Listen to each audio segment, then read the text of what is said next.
Boker Tov à tous. J'espère que tout le monde Shalom. va bien. Oui, Tov. On reprend notre étude Bezrat Hashem de l'hébreu biblique. Alors cette semaine, la paracha de Vayechi Yaakov. Vayechi Yaakov, qui veut dire Yaakov a vécu. Et de quoi on va nous parler dans la paracha? De la mort de Yaakov, évidemment. Donc on connaît un petit peu le sens de l'humour de Dieu, parce qu'on a déjà vu dans la paracha de Chaye, Chaye Sarah. Ouais, David, si on peut couper les micros. Dans la paracha de Chaye Sarah, donc la vie de Sarah. De quoi nous parle la paracha de la vie de Sarah? Évidemment, de la mort de Sarah. D'accord? Donc, ça va être une de nos questions sur le verset. Pourquoi on appelle ça Vayechi Yaakov, la paracha de Vayechi? Donc, comme à notre habitude, pour bien comprendre le verset, on va devoir se refaire un petit peu le fil de la paracha précédente. Donc, je vous rappelle Vayigash Yehuda, Yehuda qui commence à activer sa dimension de roi envers Yosef pour plus laisser faire. Il est garant de Binyamin. Yosef qui se révèle à ses frères. La retrouvaille. Au début, les frères qui ont un mouvement de recul, ils ont peur. Ils ont peur que Yosef se venge de ce qu'ils lui ont fait. Ensuite, nous avons Yaakov, la famine qui va commencer, Yaakov et ses fils qui vont descendre en Égypte, la rencontre entre Yaakov et Pharaon qui demande à Yaakov de le bénir, et Yaakov bénit Pharaon. Et je vais juste, on va juste étudier deux versets ensemble de la paracha de Vaïgash parce qu'ils vont être importants pour notre paracha. Les deux versets, on ne va pas les étudier, juste les lire et les traduire. C'est Vayomer Yaakov el Paro. Donc lors de la rencontre dans la paracha de Vaïgash entre Yaakov et Paro, il y a eu une information très importante.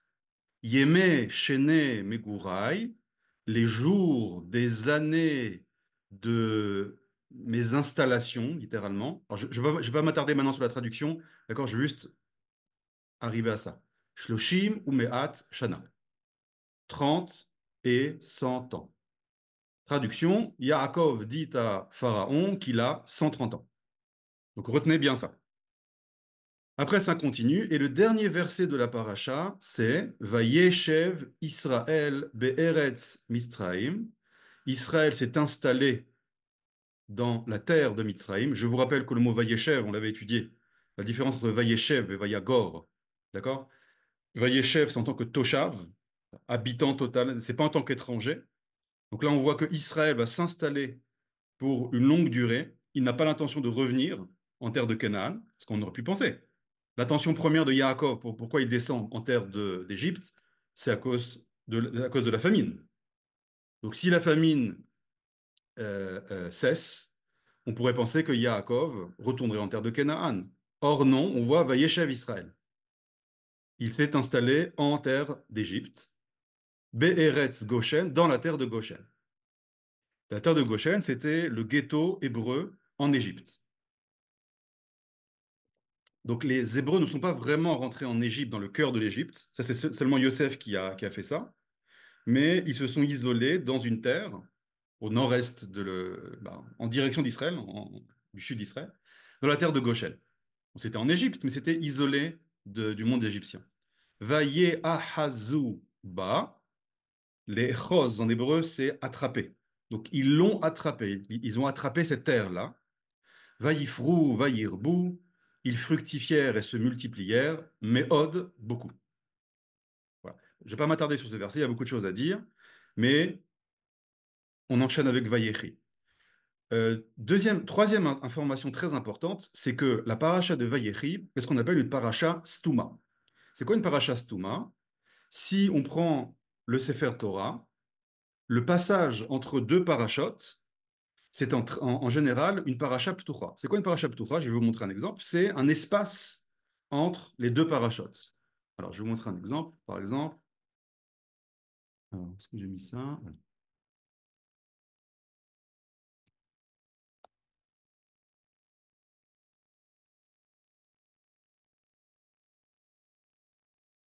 Alors, regardez.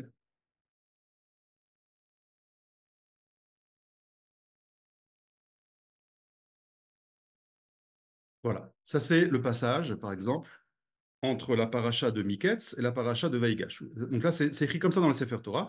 Et vous voyez ici qu'il y a un espace blanc. D'accord? Il y a beaucoup de choses à dire sur le blanc du parchemin, mais de manière très simple, c'est simplement pour bien distinguer les deux parachutes. Chaque parachat, c'est un monde. Donc nous rentrons dans un nouveau monde, on met une distance du blanc, on n'écrit pas de lettres entre les deux parachutes. Parfois, il y a même des espaces plus grands, comme par exemple le passage entre Vaishlach et Vayeshev. On va même carrément aller à la ligne.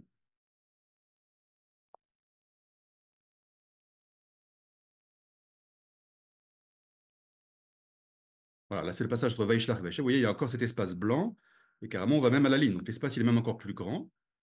Et la paracha de Vayechi, c'est ce qu'on appelle une paracha stuma. Bon, excusez-moi, c'est un peu flou. Mais vous voyez ici le dernier verset, Vayehazu, Ba, Vayifru, Vayirbu, Meod, Vayechi Yaakov. Et vous voyez qu'il n'y a pas du tout d'espace entre le dernier mot de la paracha de Vayigash et le premier mot de la paracha de Vayechi. C'est ce qu'on appelle une paracha stuma. Stuma, ça tourne en hébreu, ça veut dire boucher. Donc retenez bien cette information. Donc je répète, on a eu trois informations. Un, Yaakov a 130 ans, il l'a dit à Pharaon. Deux, il s'installe, a priori de manière définitive, en Égypte. Trois, cette paracha est ce qu'on appelle une paracha stuma. Donc ça veut dire, si vous n'avez pas l'information que c'est une nouvelle paracha, on pourrait penser que c'est vraiment la continuité. On pourrait lire comme ça, Vaye Hazuba, Vaïfru, Vaïrbu, Meod, Vayechi Yaakov. C'est vraiment, il n'y a pas d'espace, on ne respire pas. C'est la continuité. Retenez bien ces trois informations, ça va nous servir pour l'étude de notre verset.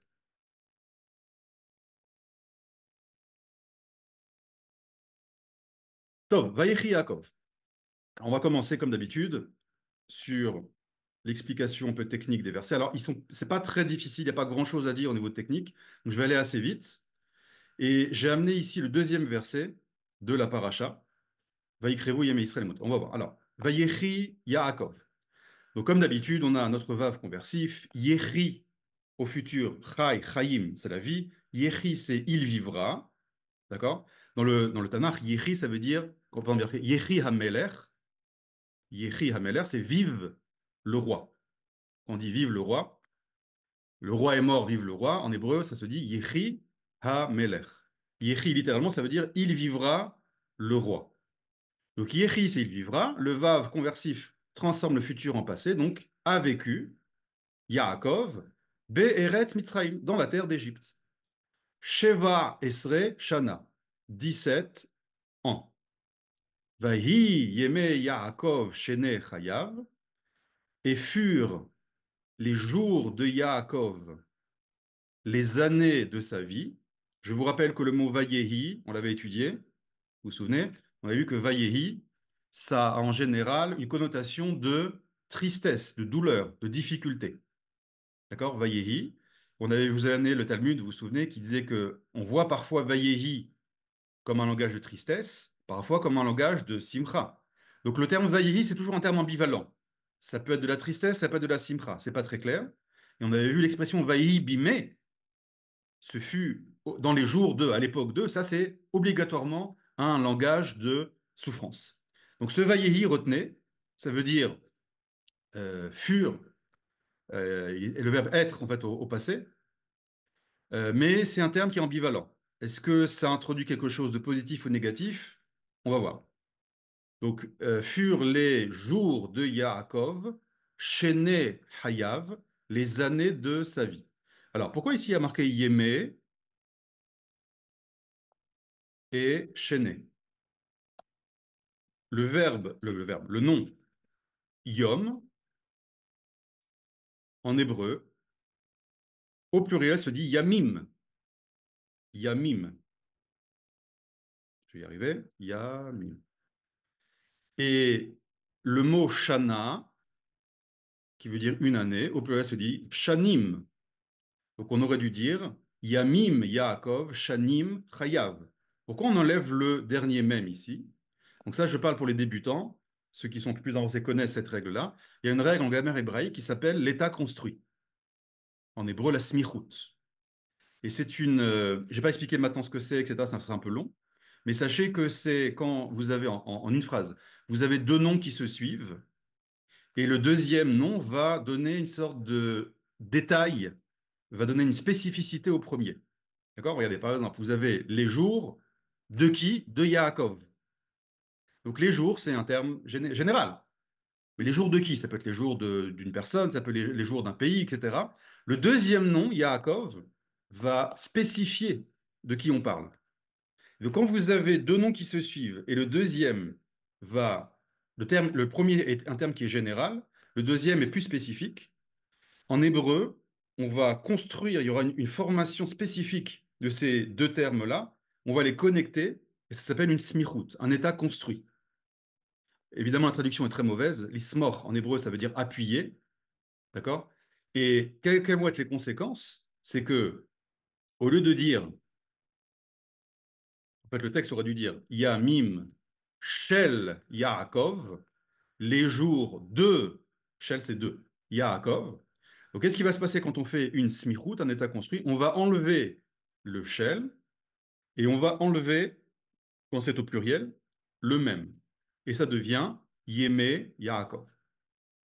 Pareil ici, on aurait dû dire Shanim ici, Shel Chayav, littéralement les années de sa vie. Quand on va faire un état construit, on enlève le de, le Shel, et on enlève le même. Et ça donne Shene Chayav. Quand est-ce qu'on va utiliser ces contractions-là? Dans deux cas de figure, trois cas de figure. Premier cas de figure, dans la Bible. C'est-à-dire que cette forme que vous allez retrouver en hébreu moderne, d'accord, on va utiliser le shel, Yamim, Shel, Yaakov, à Sefer, Shel, Ayalda. Vous ne l'aurez pas en hébreu biblique, c'est-à-dire que l'hébreu biblique, quand vous avez une possibilité de faire un état construit, va toujours le faire. Et ça se retrouvera également en hébreu moderne, dans l'hébreu de haut niveau, c'est-à-dire l'hébreu administratif, professionnel, juridique, littéraire, etc. D'accord? Dès qu'on passe un hébreu, alors dans la vie de tous les jours, ceux qui parlent hébreu savent qu'on utilise beaucoup ce shell. D'accord? Il faut à Sefer, shell, David. Il faut à Simla, shell, Hana. D'accord? Donc toujours on utilise ce shell-là. Donc quand on parle en hébreu moderne, dans la vie de tous les jours, on utilise tout le temps le shell. Quand on parle en hébreu de haut niveau, d'accord, on va tout le temps enlever dans un journal, par exemple, vous ne retrouvez jamais shell. Dès qu'il y a une possibilité de faire un état construit, ils vont faire un état construit. D'accord? Donc cet état construit, même pour les débutants, alors pour les débutants qui veulent vraiment apprendre, euh, c'est important juste de connaître, même si j'ai donné une sorte d'introduction un peu générale, hein, il faut donner faire un cours entier sur ça. Mais voilà, c'est une sorte d'introduction générale. Donc retenez bien que cette structure-là qu'on appelle état construit va se retrouver tout le temps en hébreu biblique. Donc je reprends. Vaïhi, et furent les jours de Yaakov, Shene Chayav, les années de sa vie, Sheva Shanim, 7 ans. Ve'arbaim, et 40. Umeat Shana, et 100 ans. Je répète, 7 ans, et 40, et 100 ans. Traduction, si on met tout dans l'ordre, 147 ans. Donc je répète la phrase. Vaïchi Yaakov Be'eretz Mitzraim. Yaakov vécut dans la terre d'Égypte. Sheva Esreshana, 17 ans. Vaïhi Yeme Yaakov. Et furent les jours de Yaakov. Shene Chayav, les années de sa vie. 7 ans, et 40, et 100 ans. Bon, c'est pas très compliqué au niveau technique, il y avait juste un peu l'état construit. J'aimerais juste, avant qu'on passe à l'étape des questions, euh, lire le deuxième verset, parce que vous allez voir qu'ils sont connectés. Vaïkrevou, Yémé Israël Lamout.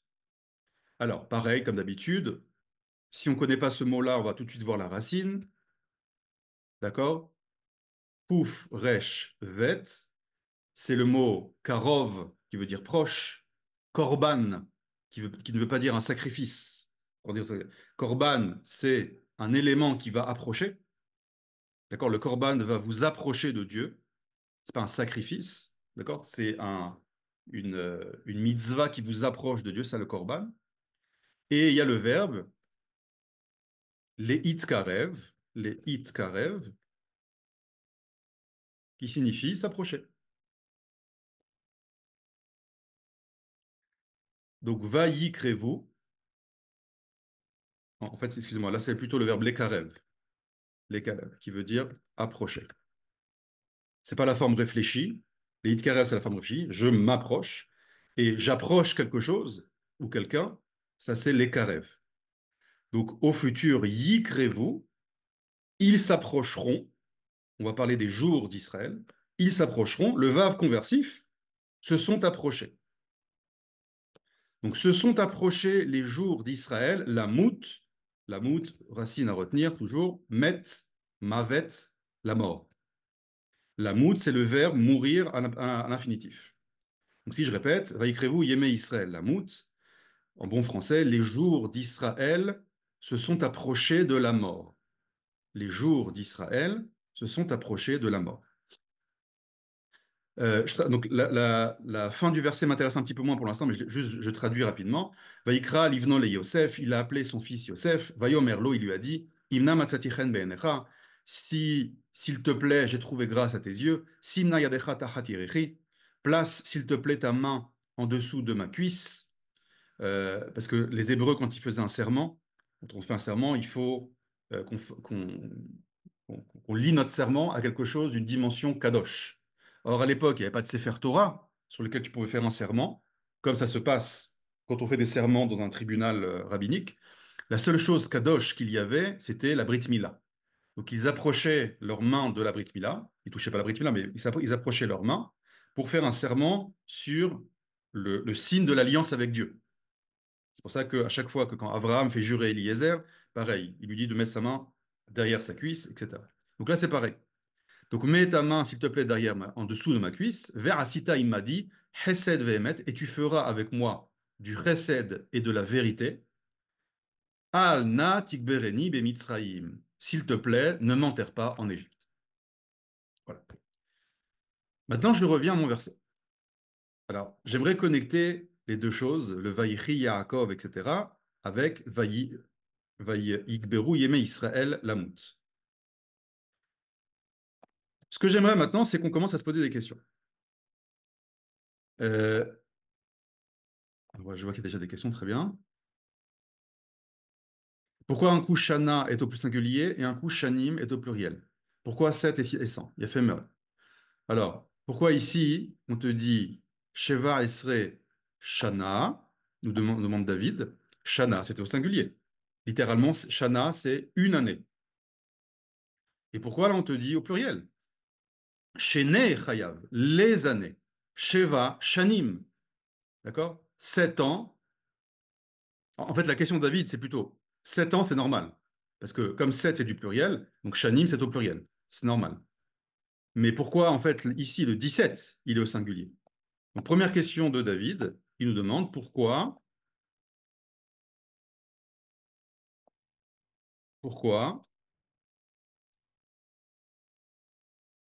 bien, pourquoi Shana est au singulier.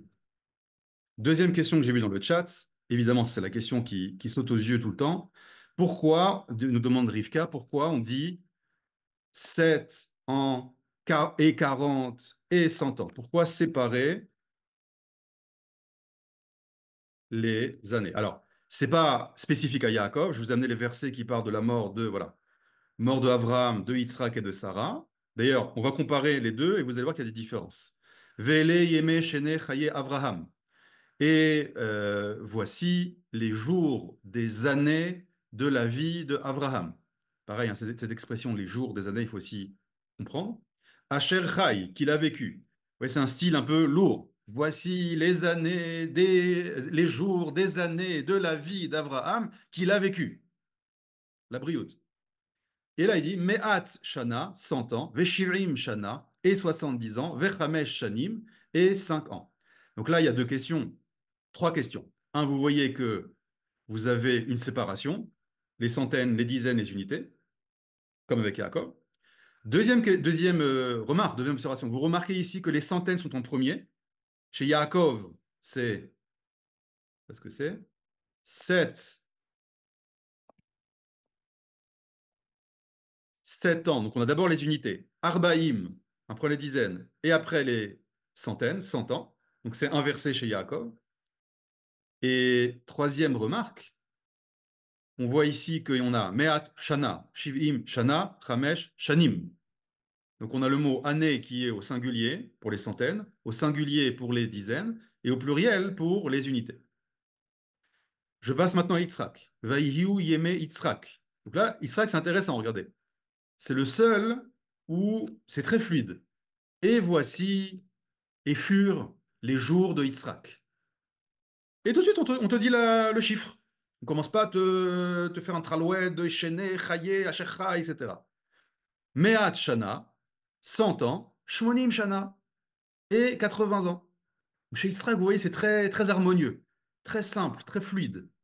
En plus, c'est un chiffre comme ça, rond, 180 ans. Bon, on nous sépare quand même les centaines des dizaines, d'accord? Mais on voit que chez Yitzhak, c'est très fluide. On passe maintenant à Sarah. Vayu Chaye, j'aurais dû mettre Sarah avant, hein.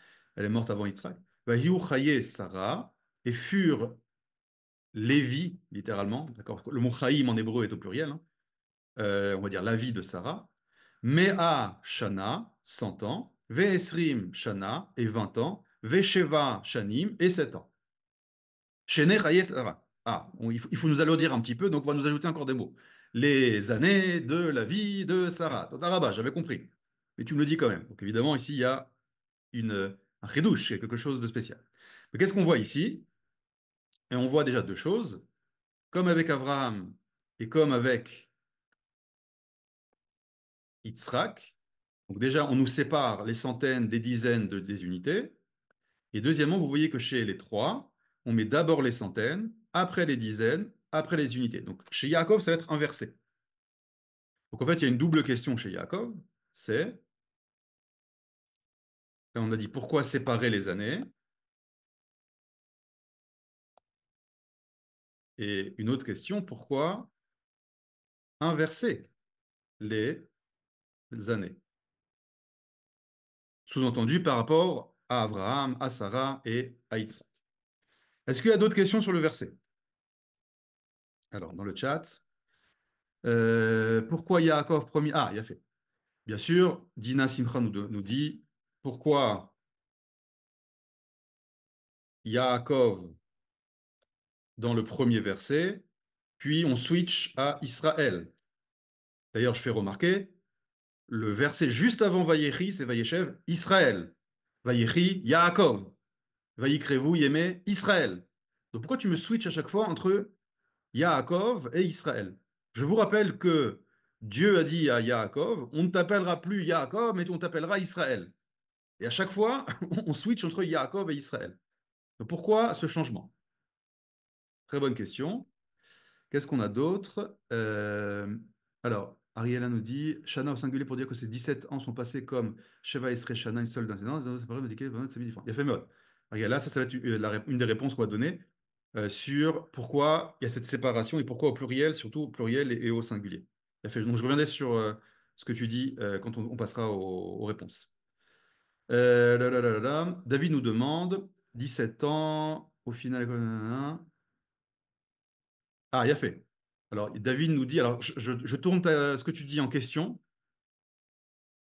Il nous dit, est-ce qu'il y a un parallèle, il y a un lien entre les 17 ans de Yosef, d'accord? Je vous rappelle que dans la paracha de Vayeshev, il y a marqué Vayeshev Yaakov Beretz Meguru Avi Beretz, et les Toldot Yaakov, Yosef ben Sheva Esre Shana.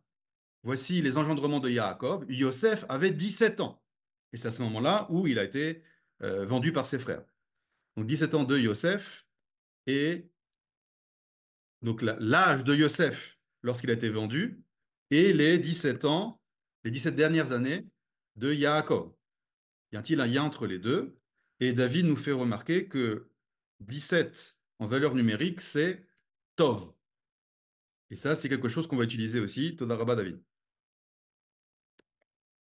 Je continue dans le chat.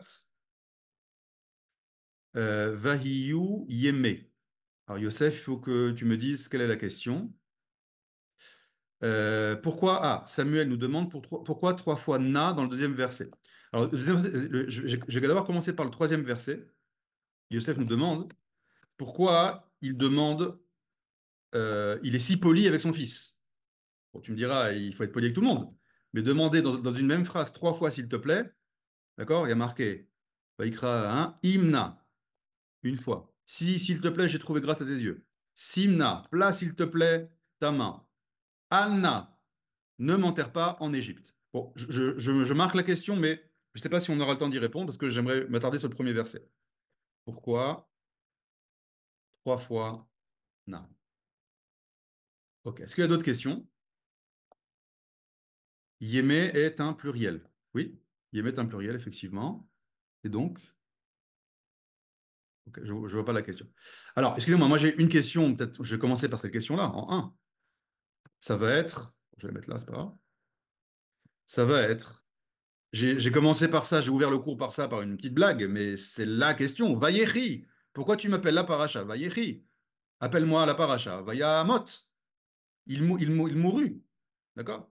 Pourquoi tu me dis que Yaakov, on parle de la vie de Yaakov alors qu'on parle de sa mort? Ses derniers instants, son héritage, les derniers mots pour ses enfants, son enterrement. C'est ça tout le message de la paracha. C'est la fin du cycle de Yaakov qui va laisser la place à l'exil. C'est ça le message de la paracha. Donc on parle de la mort de Yaakov. Donc pourquoi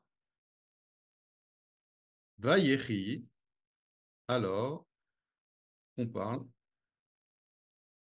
de la mort de Yaakov? Ok, est-ce qu'il y a d'autres questions? Vayechi, Yaakov. Non, ok, j'ai compris. Vayechi Yaakov, oui, c'est au singulier parce que le verbe Vayechi est lié à Yaakov. Alors que Yémé Yaakov, ça c'est les jours de Yaakov. Donc ça peut être au pluriel, il n'y a pas de souci. D'accord? C'est deux noms distincts. Les jours de Yaakov. Donc c'est pour ça que c'est au pluriel ici. Le mot Yémé n'est pas lié au mot Vayechi. D'accord? Le mot Vayechi est lié au mot Yaakov. Alors les amis, est-ce qu'il y a d'autres questions? Ah, j'ajoute quand même, excusez-moi, j'ai encore deux questions quand même. Euh, Pourquoi marquer qu'il a vécu 17 ans? Ça aurait suffi de marquer, pourquoi il a marqué 17 ans en Égypte? Pourquoi je pose la question? Je vous rappelle comment j'ai commencé le cours, la rencontre entre Yaakov et Pharaon qui lui dit, j'ai 130 ans. Donc on sait que Yaakov, quand il arrive en Égypte, il a 130 ans. On nous informe qu'il va mourir à 147 ans. Selon mes calculs, 147 moins 130, ça fait 17. Donc on aurait dû juste nous dire Vaïri Yaakov Eretz Mitzrayim. Bon, il faut comprendre pourquoi on nous dit ça. Et Vaï Yeme Yaakov Shene Chayav Sheva Shani Verbaim ou Mehat Shana. On aurait dû me dire directement il a vécu 137 ans, 147 ans. Et de là, tu déduis qu'il a vécu 17 ans. C'est très étrange. Pourquoi le verset nous dit une information qui est évidente, avec une petite soustraction, on y arrive. Donc, a priori, c'est le début de la réponse, on veut nous mettre en avant ces 17 années qu'il a passées en Égypte. On veut les mettre en évidence, si vous voulez. Il faut comprendre pourquoi. Et ce qu'a dit David, le lien entre le 17 et le chiffre Tov, évidemment, je vous amènerai un midrash pour vous montrer ça. Donc, vous comprenez ici, ce 17 ans, 17 années, c'est un peu en trop. Est-ce qu'il y a d'autres questions? Voilà, ça j'ai dit Rabbin Messan, pourquoi pris 140? Non, alors pourquoi pris 147 ans Rabbin Messan? Parce que c'est pour nous dire à quel âge il avait quand il est mort. Euh, Yosef a donc vécu 34 ans en tout avec Yaakov. Nachon. Qu'est-ce qu'il y a d'autre? La différence entre jour et année, oui, bien sûr. Nous dit Caroline. D'accord. Différence entre jour, je vais mettre en hébreu, Yémé et Shné. D'accord? Pourquoi on nous dit les jours et pourquoi on nous dit les années? Bon, on va s'arrêter là pour les questions. On a déjà beaucoup de questions. On va commencer à y répondre. On va commencer par la première des questions. C'est Vayehi Yaakov. Tu nous parles de la mort de Yaakov. Et évidemment, tu appelles la paracha, il a vécu Yaakov. Alors, pour comprendre ça, on va essayer de comprendre le Chaye Sarah. Chaye Sarah, donc la vie de Sarah, nous parle de la mort et de l'enterrement de Sarah. Et le petit-fils de Sarah, Yaakov, on nous fait le même coup. Alors, on va déjà essayer de comprendre par rapport à Chaye Sarah. Donc, ce n'est pas notre cours, mais j'explique rapidement. Pourquoi tu nous parles de la vie de Sarah alors que on nous parle de la mort? La réponse est très simple. C'est que la vie de Sarah va prendre un sens au moment de sa mort. Pourquoi? Alors, on sait que c'était une tzadékette, on sait qu'elle a vécu une vie euh, pas évidente. D'accord? Je vous rappelle que on parle beaucoup, on met beaucoup en avant le personnage d'Abraham, mais tout ce qu'a vécu Abraham, Sarah l'a vécu aussi. Comment dire, de quitter sa terre natale, d'accord? D'arriver en Israël et tout d'un coup il y a la famine, se faire kidnapper par Paro, se faire kidnapper par Avimelech, d'accord? Il la kidnappe pas pour, il la kidnappe pour la violer, hein? C'est ça quand elle se fait kidnapper.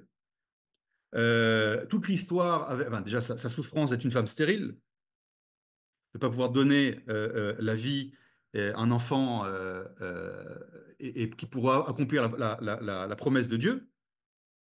Le fait que sa servante va accoucher de Ishmaël et va la dénigrer, donc le combat qu'elle a avec Abraham à ce moment-là, de dire il faut que tu renvoies Ishmaël, la naissance de Yitzhak, un petit point important, son fils qu'elle a attendu 90 ans pour avoir, à 37 ans, on lui annonce que son mari va égorger son fils, d'accord? Donc c'est pas une vie super heureuse qu'elle a eue.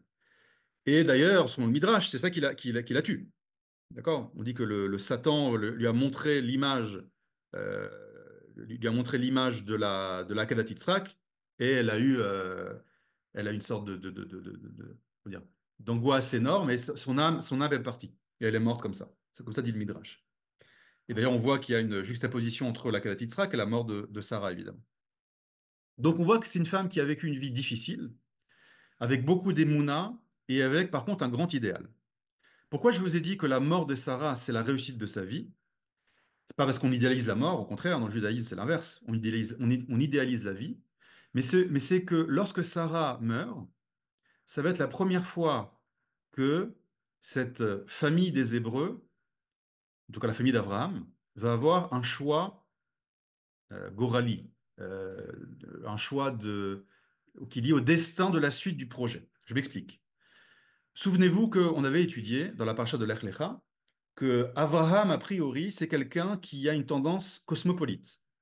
Lorsqu'il était à Haran, il va créer une religion, et cette religion-là va avoir pour aspiration de révéler le Dieu unique à tous les individus du monde.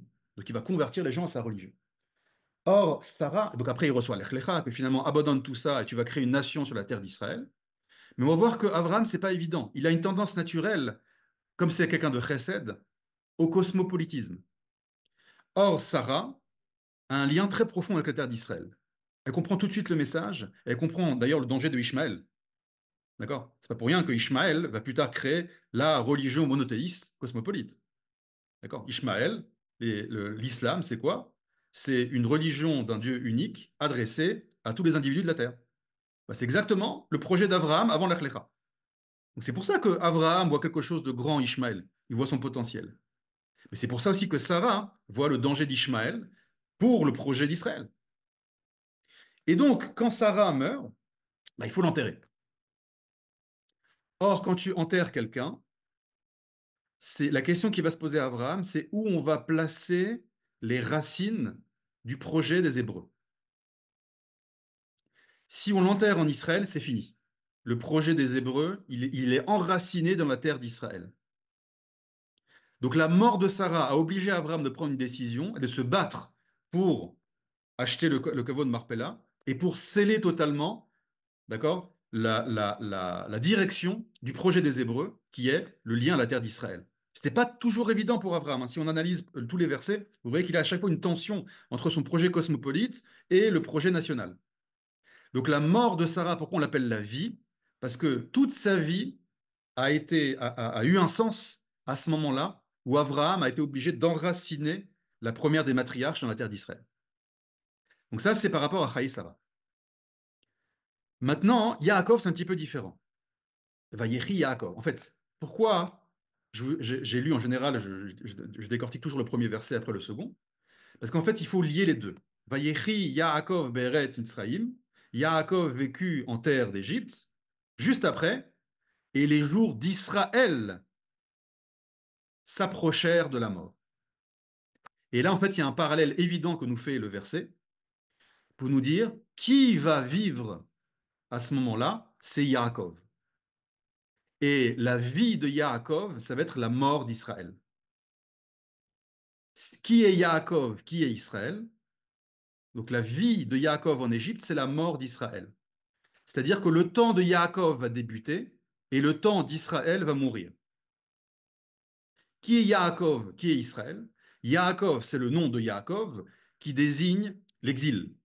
D'ailleurs, le peuple d'Israël sera appelé par les prophètes Yaakov quand il sera en exil. Donc, cette dimension de Yaakov, qui est la racine du peuple d'Israël, quand elle descend en exil en Égypte, s'active une dimension, j'allais dire, religieuse. À chaque fois, quand le Rav Yoel vous dit on n'est pas une religion, on n'est pas une religion, on n'est pas une religion, pourquoi on peut penser qu'on est une religion? Parce que, Vaïri Yaakov, quand le peuple d'Israël descend en exil, il se transforme, il passe de Israël à Yaakov. Israël, c'est la dimension nationale, c'est le lien à la terre. D'ailleurs, quand est-ce que Yaakov a reçu son nom d'Israël? Quand il est revenu sur la terre d'Israël. Juste avant de rentrer, il reçoit le nom de l'ange des Saves, Israël. Et Hachem va sceller ce nom-là, tu t'appelleras maintenant Israël. Mais quand tu quittes la terre d'Israël et tu actives maintenant le processus de l'exil, les sages vont dire que la descente de Yaakov en Égypte va activer le processus de l'exil. C'est pour ça que juste après, on a Ve'el Shemot Bene Israël, ils descendent en Égypte et toute la stratégie de Pharaon pour asservir le peuple d'Israël. D'ailleurs, certains vont dire que le peuple d'Israël a commencé, les Hébreux ont commencé à être asservis juste après la mort de Yaakov. Bien que Yosef et les frères étaient encore vivants, mais il y a eu un début d'asservitude dont le Midrash parle. C'est-à-dire, c'est pas vraiment être asservi. On utilisait les Hébreux pour des travaux un peu euh, euh, d'intérêt général, pas d'intérêt général, de développement de l'Égypte, mais on les payait. Ils étaient payés. Et dès que les frères sont morts, on a commencé à plus les payer. Et après, ça a été les coûts. Et après, ça a été toutes les douleurs de l'esclavage. Donc vraiment, ça marque ici, on commence la vie de Yaakov. Et donc, Israël va mourir. Alors, il n'y a pas marqué qu'Israël va mourir, il y a marqué que les jours de Israël s'approchent de la mort. Qu'est-ce que ça veut dire?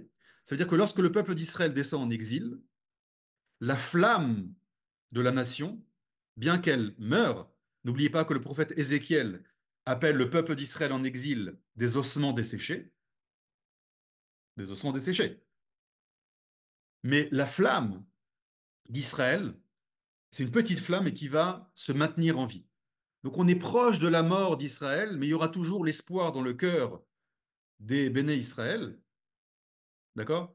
Ou des Béné Yaakov dans ce sens-là, de revenir sur la terre.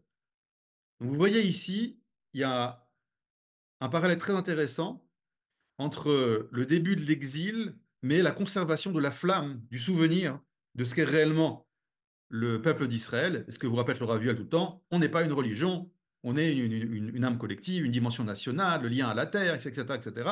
C'est marqué ici en allusion dans la juxtaposition des versets. Donc c'est pour ça qu'on dit ici Vaïchi Yaakov, parce que vraiment, commence maintenant la vie de Yaakov. Be'eretz Mitzrayim. Sheva Esre Shana, 17 ans. Alors, pourquoi ici on te met 17 ans? Si on avait dit que la vie de Sarah était une vie de souffrance, il est évident que David, je vu que tu as levé la main, tu as un truc sur ça, ce que je viens de dire?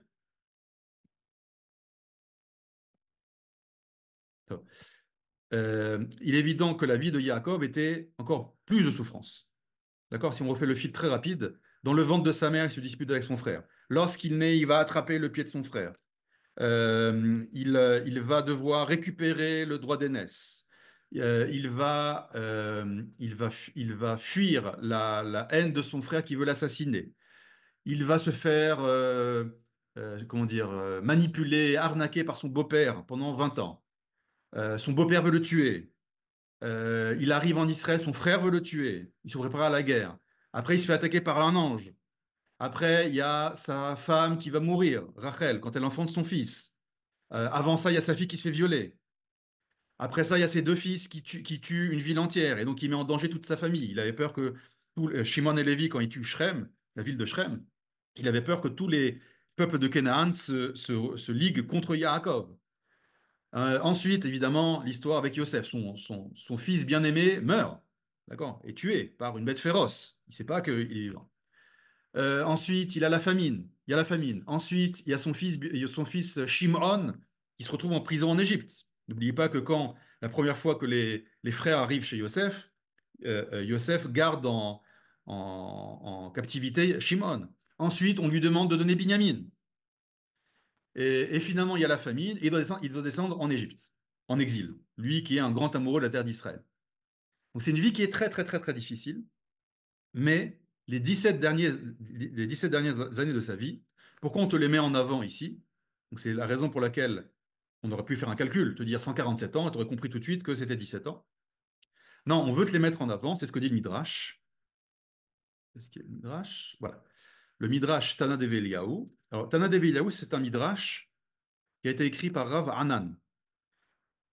Rav Anan, c'est un sage euh, du Talmud qui a reçu la révélation du prophète Eliyahu, qui lui a révélé des secrets. Et ces secrets-là, il les a écrits dans un livre qui s'appelle Tana de Eliyahu. Et qu'est-ce qu'il y a marqué là-bas? Yaakov haya betova kol otan hashanim shaya bemitzrayim. Yaakov était dans le tov, dans le bien, dans le bon, toutes ces années dans lesquelles il a vécu en Égypte. C'est pour ça que David nous a dit que 17, on va dire qu'on va c'est comme ça, tov, ça a pour valeur numérique 17. D'accord? Tête, c'est 9, plus 6, 15, plus 2, 17.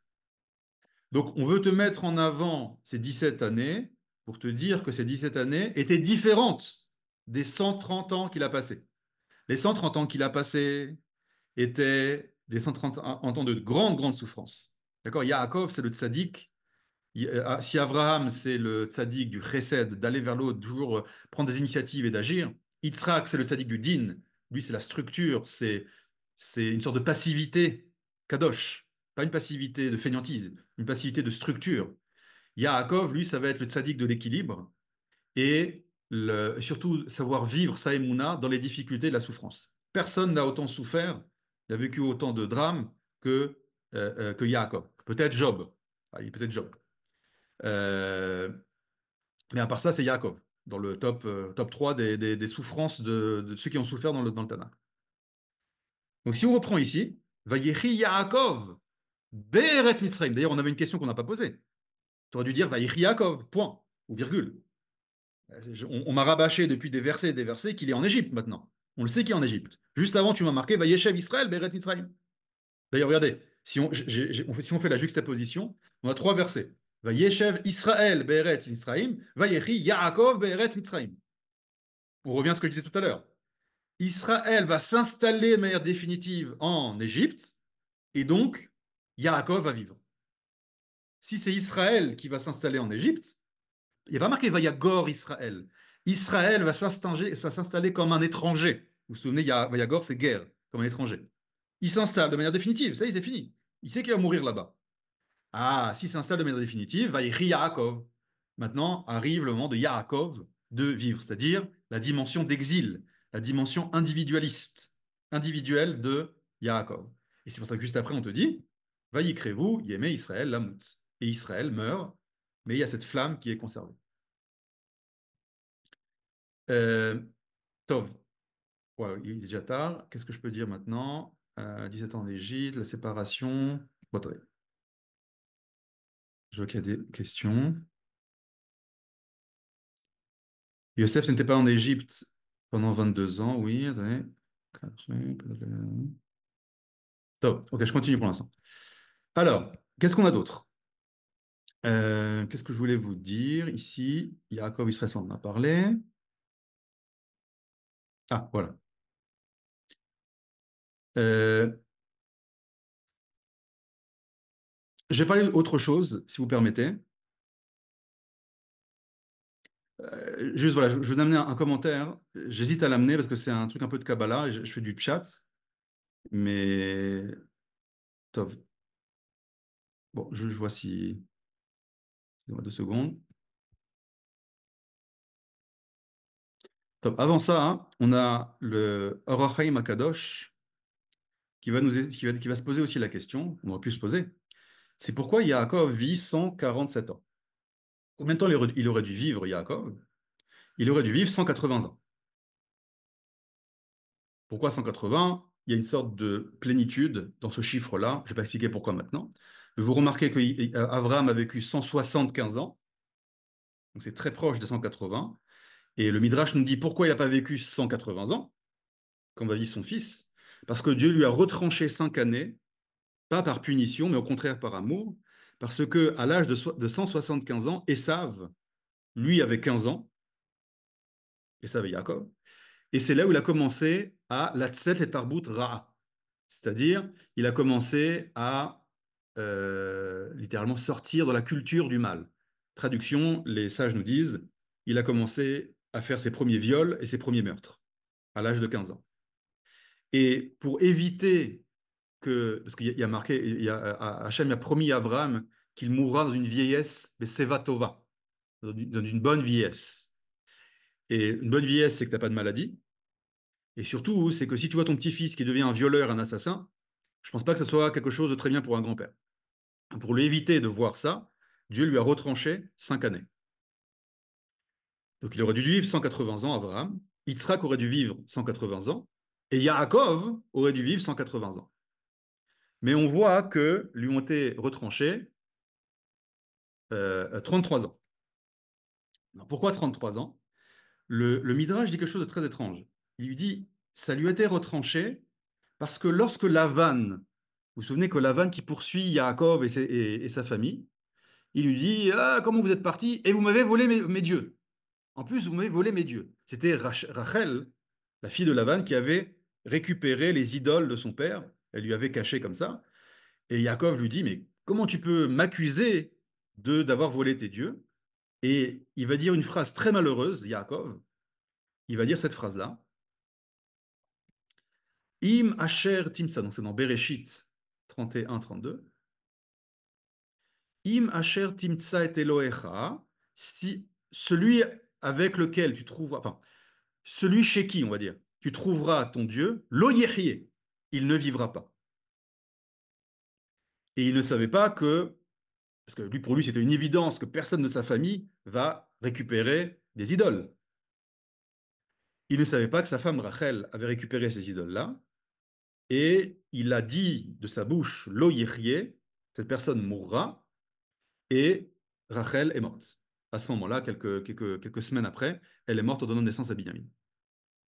Maintenant, nous dit le Orachem Akadosh, le mot yihye, si on fait la valeur numérique, donc Yud c'est 10, Chet c'est 8, Yud c'est 10, et He c'est 5.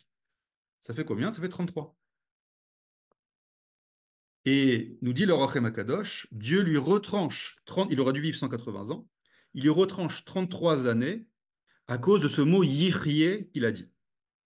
Alors tu vas me dire, mais c'est quoi ce truc-là? Il dit un mot, on lui redonne des années, il y a une valeur numérique, etc. Mais il faut comprendre, c'est très profond ce que dit le Orachem Akadosh ici. Ça nous apprend deux choses. La première, c'est que la puissance de la parole. N'oubliez pas qu'on a appris dans le cours sur les lettres que le monde a été créé par la parole. Et comme nous sommes à l'image de Dieu, notre parole, elle est créatrice. Ou à l'inverse, destructrice. Quand c'est la parole de Yah, donc ça c'est chaque être humain, a une capacité de construction ou de destruction avec sa parole. De là, vous comprenez la khumra, c'est-à-dire la sévérité avec laquelle la Torah et les sages d'Israël parlent du lashon hara, de dire du mal avec ta bouche. Il y a marqué dans le Talmud que le lashon hara, celui qui fait du lashon hara, c'est comme si qu'il avait pratiqué l'idolâtrie, le meurtre et la débauche. C'est pas la même chose, mais il y a une dimension ici de destruction, comme le sont la débauche, comme le sont le meurtre et comme ils sont l'idolâtrie.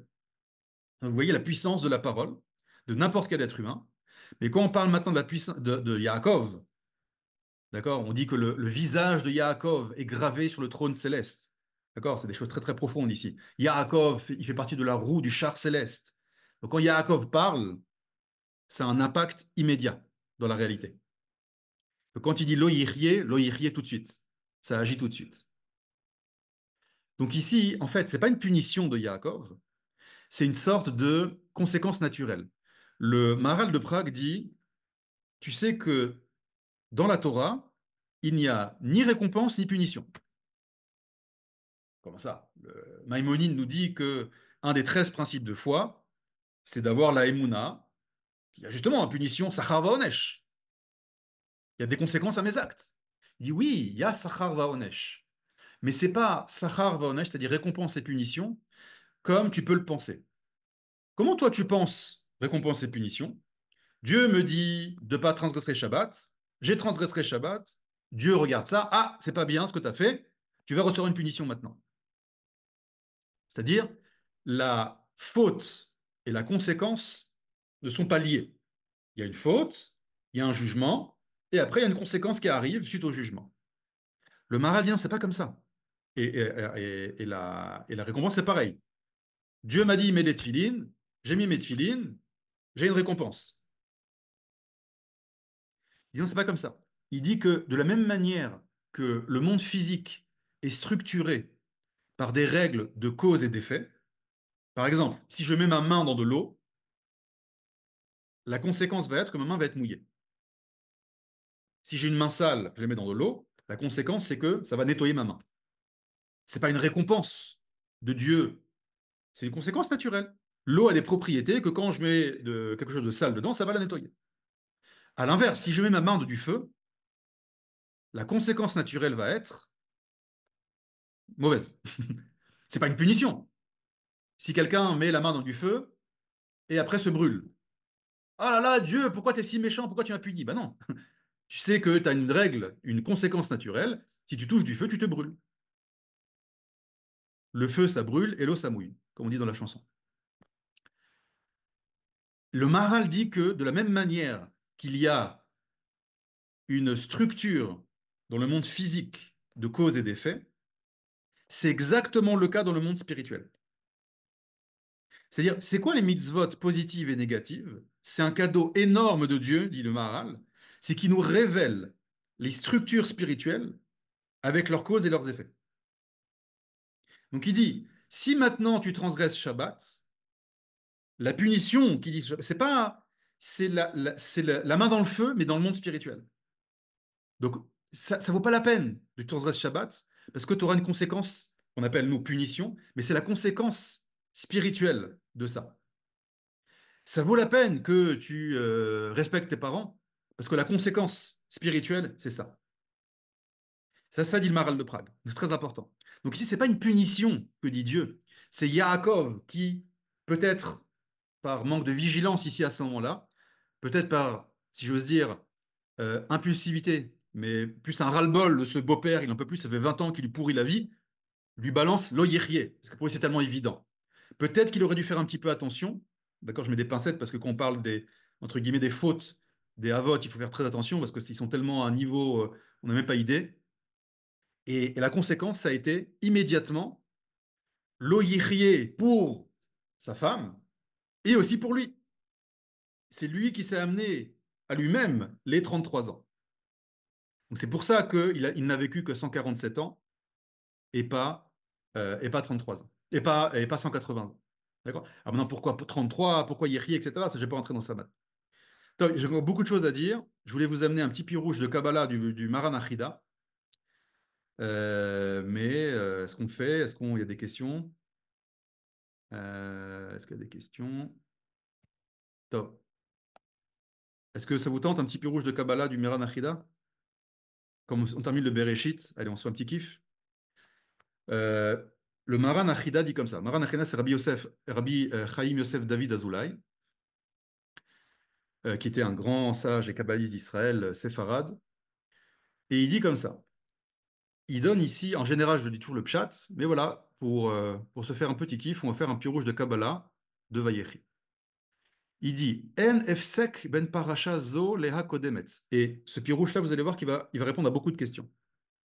Vous vous souvenez, on avait vu que le texte de la Torah, de la paracha de Vayechi, est Satoum. est bouché. C'est-à-dire, il n'y a pas de séparation entre la paracha de Vaïgash et Vaïechi. C'est une sorte de continuité. Et il dit Ve'efshar derech remez. Alors, si vous lisez Rashi, il explique là-bas pourquoi. Et lui, il donne une explication. Alors, il dit remez ici, mais c'est plus du sod que du remez parce qu'il amène le harizal. Tevat siyum aparacha kodemet meod vayechi Yaakov. Qu'est-ce qu'il dit? Regardez. Il dit si tu me dis que la paracha d'avant et la paracha ici, elles sont liées. Donc, c'est une sorte de continuité, un même souffle, il n'y a pas d'arrêt. Donc, en fait, tu peux lier le dernier mot de la paracha d'avant, meod, au premier mot de la paracha. S'il n'y a pas de séparation, on peut juxtaposer les deux. Donc c'est comme si il y avait marqué Meod, virgule, Vayechi Yaakov. Donc Meod, c'est le dernier mot, une sorte de continuité. Donc en fait, il y a un lien entre le dernier mot de la paracha et le début de notre paracha. Et qu'est-ce qu'il dit? Meod, Vayechi Yaakov. Ve'en benhem. Il n'y a pas de séparation entre les deux. Vehu lirmoz. Et là, il rentre dans le monde des réincarnations, des Gilgulim, des Yaakov Avinu alav Hashem, ya Gilgul Adam Arishon. Qui nous révèle déjà un grand secret, c'est que Yaakov était la réincarnation du premier homme, Adam Arishon. Or, on sait que le premier homme a fauté dans 3 dimensions, l'idolâtrie, la débauche et le meurtre. La débauche, on va voir pourquoi c'est Yaakov. Le meurtre, il a amené la mort. Sa faute a entraîné il a amené la mort dans le monde. Et là, on va voir que donc, Abraham a réparé l'idolâtrie de Adam Arishon. Israël a réparé le meurtre d'Adam Arishon. Et Yaakov va réparer la débauche d'Adam Arishon. Vetiken avon gilou yarayot d'Adam Arishon. Velazé shaha pe dalet shanim velo ra'a keri. Alors, qu'est-ce qu'il dit ici?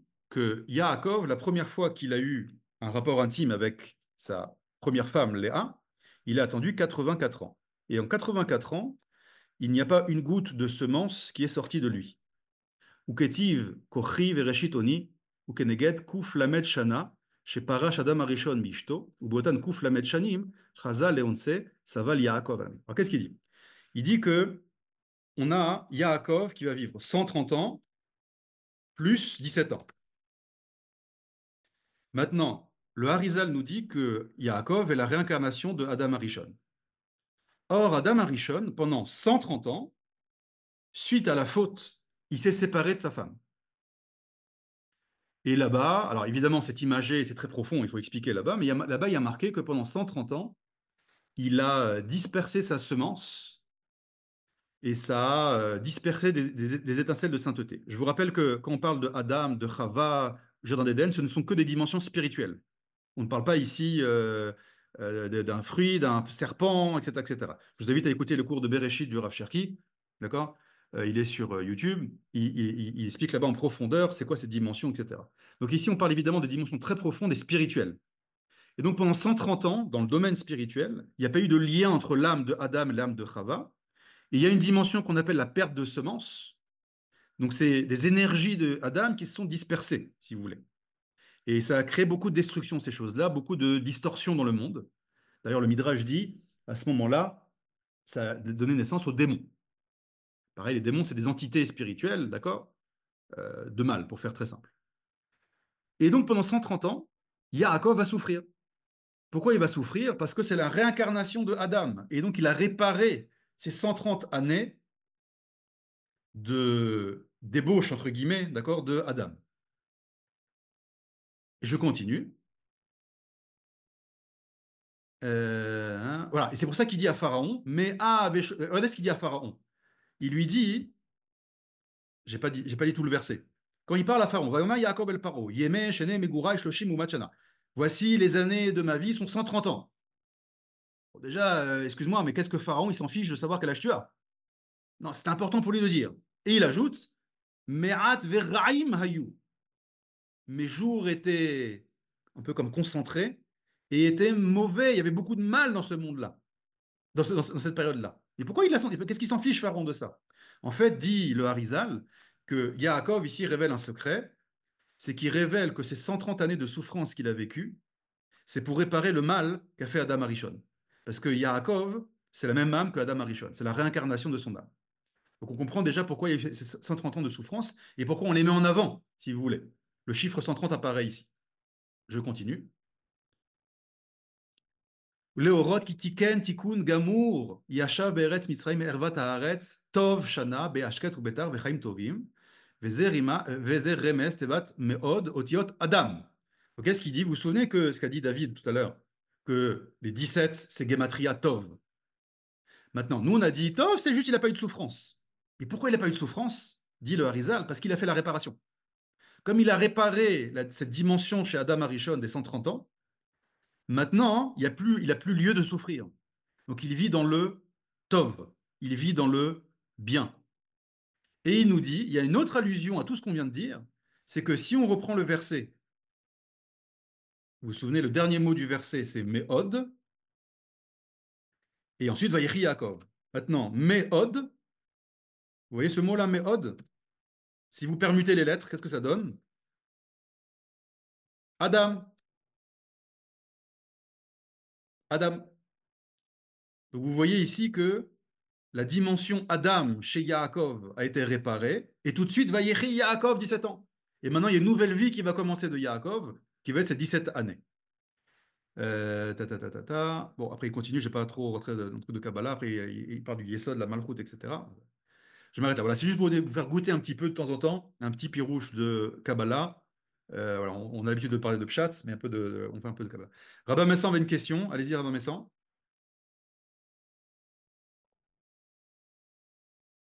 Rabbi Messan, le micro. Euh, oui, j'essaie de poser cette question. Vous m'entendez? Je vous entends, oui. Voilà.